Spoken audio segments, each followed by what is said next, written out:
Eu estou aqui nesse púlpito hoje, nem sei como, à noite, ouvindo aqueles comentários a respeito das pesquisas, eu e Ney, e até quase meia-noite, e de repente chegou a hora de irmos para a cama e fomos. Aí, depois de deitar direitinho, percebi que o inimigo começou a me atacar, e de uma forma violenta, a ponto de passar 40 minutos e eu não conseguia dormir. Pensei, não vou dormir. Levantei, desci, tomei um pouco de um iogurte, voltei para a cama, e o inimigo trazendo coisas que eu não posso nem contar aqui, sobre problemas da chácara, problemas de funcionário, problemas terríveis. 2 horas da manhã percebi que Neide também estava acordada, preocupada comigo.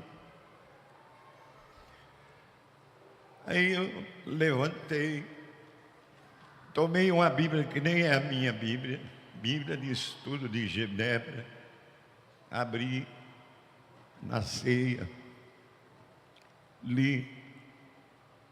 Deus me deu algo, chorei um pouco, e Deus me abençoou. 2h30 consegui dormir, e hoje, quando levantei, Deus me deu o início daquilo que Ele queria que falasse a vocês. Que início é esse? Ele sempre fala comigo logo que acordo de manhã. Eu louvei a Deus porque percebi que Deus, apesar dos ataques do inimigo, estava operando e agindo no meu coração. Aí ele disse: Abílio, a minha palavra não volta vazia. Aqui tem gente que vai ouvir a palavra de Deus e vai crer. Aí disse: como é que a minha palavra não volta vazia, Abílio? Ele mesmo respondeu: não volta vazia, porque eu passo o dom da fé, e quem usa o dom da fé recebe a palavra para que ela não volte vazia. O que é o dom da fé? É um dom de Deus, porque tem duas fés: a fé nossa pessoal e a fé de Deus que está em nós.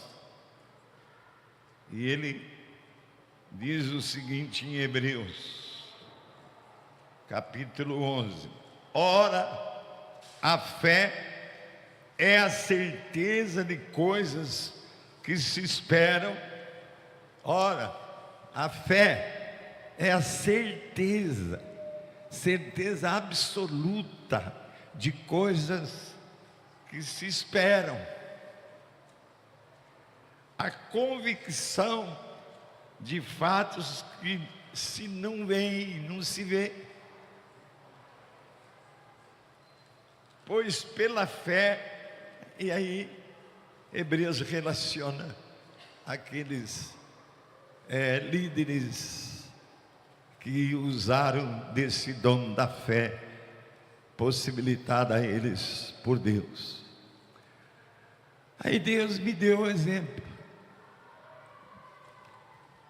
Quando Jesus, isso Deus falando comigo hoje de manhã, quando Jesus falou a Pedro que ele havia escolhido entre milhares para ser o seu futuro apóstolo e líder da igreja, e ele falou que ia morrer, ia ser morto. Pedro, de jeito nenhum,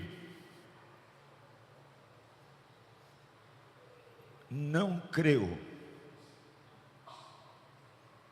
arreda de mim, Satanás, para quem não crê. A palavra do Senhor voltou vazia.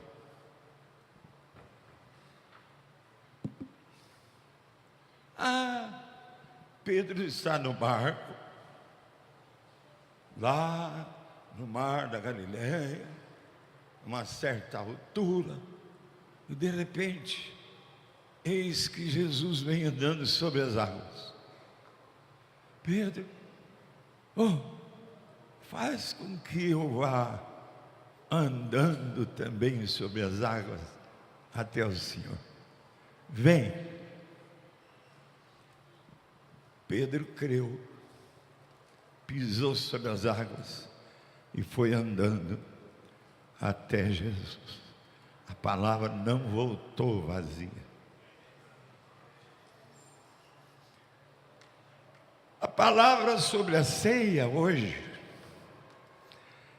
que vai ser continuada para que a igreja toda possa realmente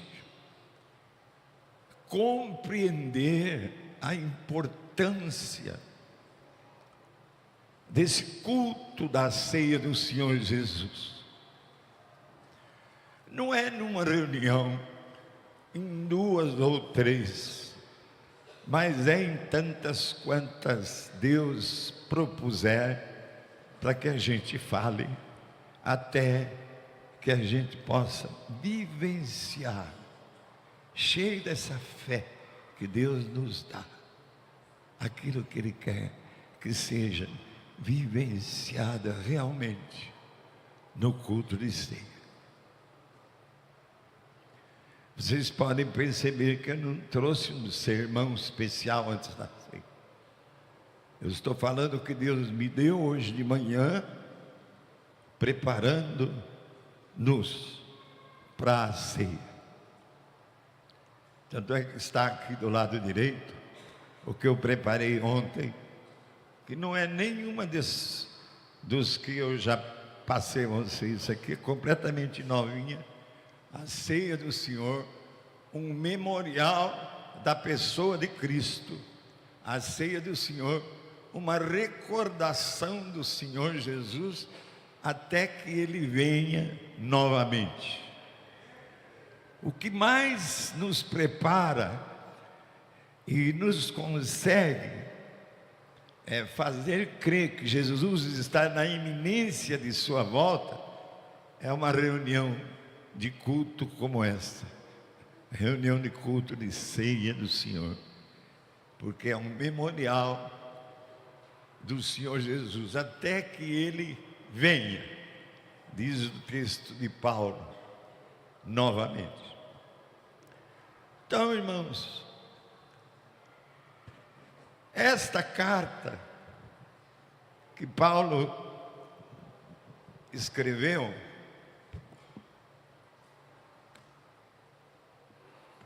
de 1 Coríntios,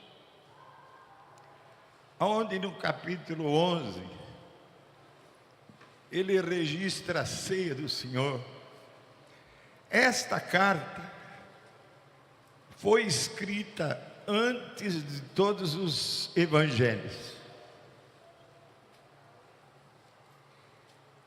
Por isso é que nós abrimos nesta carta, nesta reunião, porque Jesus mesmo tinha passado para Paulo a direção do que ele queria para a condução da ceia do Senhor.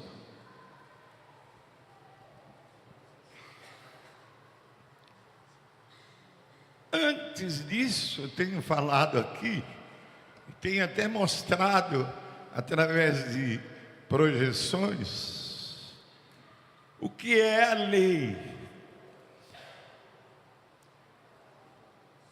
E é possível ainda que nem todos tenham entendido que a lei do Sinai, os 10 mandamentos, em Jesus, no Monte Sião, não mais no Sinai, a lei deixou de ser 10 para ser somente 2.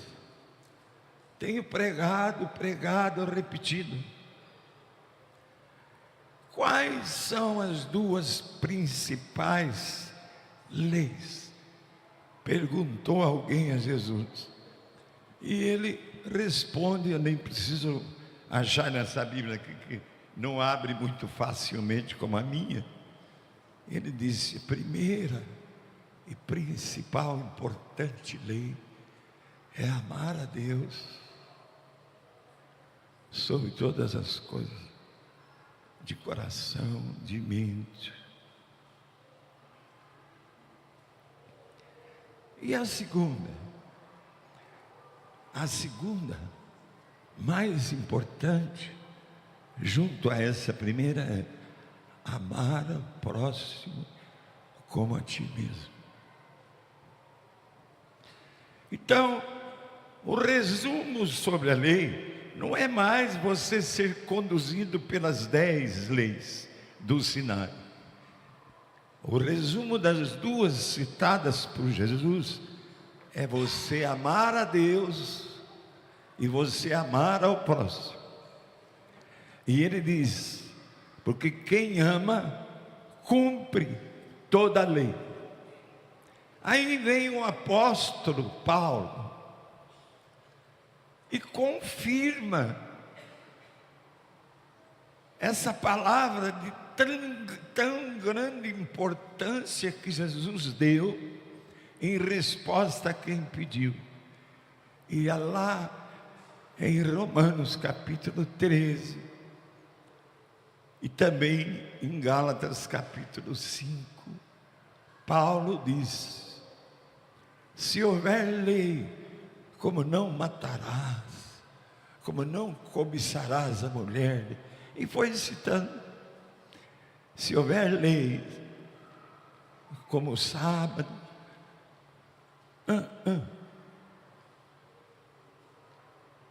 a lei agora é para quem cumpre o que a palavra de Cristo: amar a Deus e amar ao próximo. Quem ama a Deus em primeiro lugar e ao próximo como a si mesmo, cumpre toda a lei. Não teve amém. Agora, a Neide me ajuda muito. Abílio, você não ouve. Aí Juliana me explicou, não sei se ela está aí. Abílio, os aparelhos seus são ótimos, mas só escuta até 4 metros. Então eles estão falando amém e eu estou achando que eles não estão falando. Perdoe-me, porque eu sou o pastor do amém. Até na Tailândia eu sou o pastor do amém. Eu tenho que ser aqui também o pastor do amém. Aquele que ama a Deus sobre todas as coisas e ao próximo como a si mesmo, cumpre toda a lei. A lei, meus irmãos, não teve condições de nos salvar.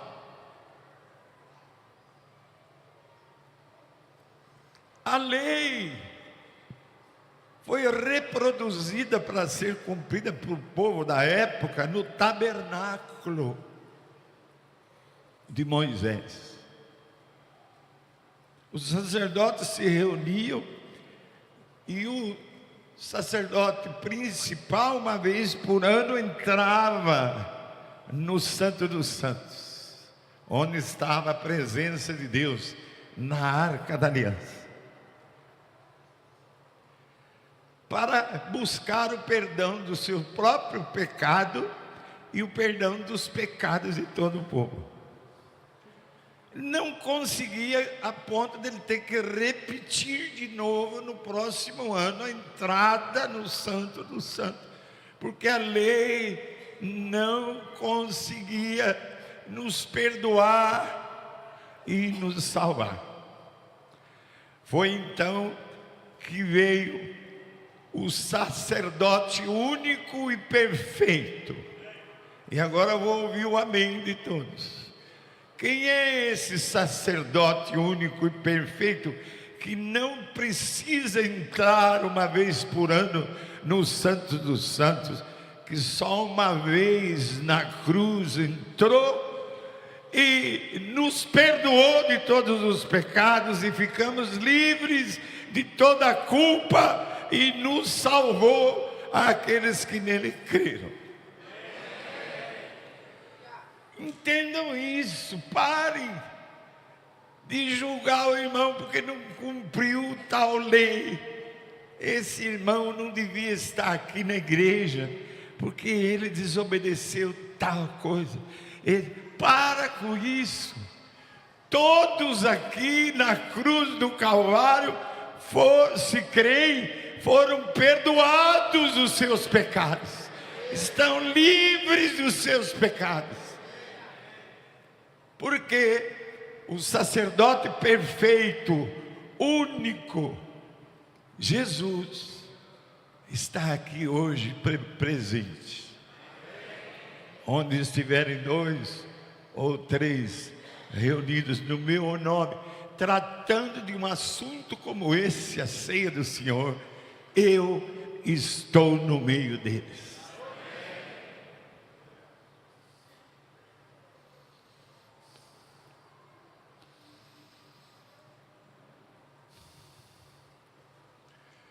Ora, a primeira aliança lá do Sinai, a velha aliança, irmãos, possuía ordenança para adoração e também um tabernáculo terreno. Com efeito, ela foi preparada, levantada por Moisés, cuja parte da frente, conhecida como lugar santo, onde estava o candeeiro com as 7 lâmpadas, onde estava a mesa e os pães da proposição, mais atrás do véu, havia a parte chamada Santo dos Santos, onde somente o sumo sacerdote podia entrar uma vez por ano para apresentar o sangue do sacrifício que era oferecido por si mesmo e pelos pecados de todo o povo que o povo havia cometido. Mas o sangue era sangue de animais. E você está aqui hoje salvo, porque o sangue não é mais sangue de animais, é o próprio sangue derramado na cruz de Cristo Jesus por você.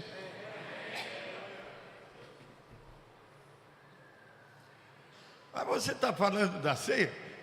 Lógico, nada do que eu estou falando está fora da ceia.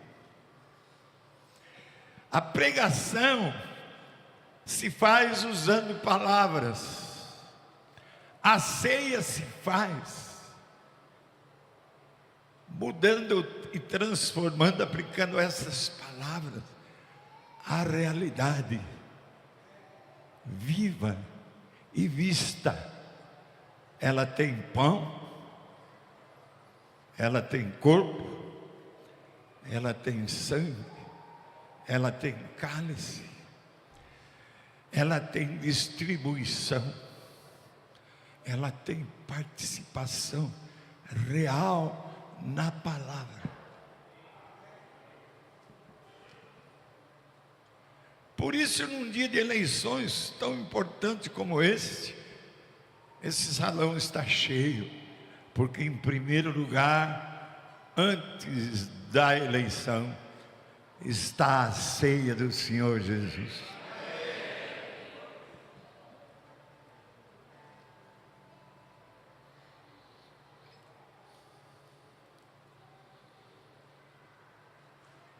Tudo isso que falamos, irmãos, na verdade, Cristo é quem nos trouxe as riquezas espirituais que nos dão acesso a Deus. Cristo foi quem ofereceu o sacrifício único, eficaz, eterno, pelos nossos pecados. Então, esse novo memorial, que é a ceia, deve ser realizado com regularidade, como nós fazemos mensalmente, até que Jesus volte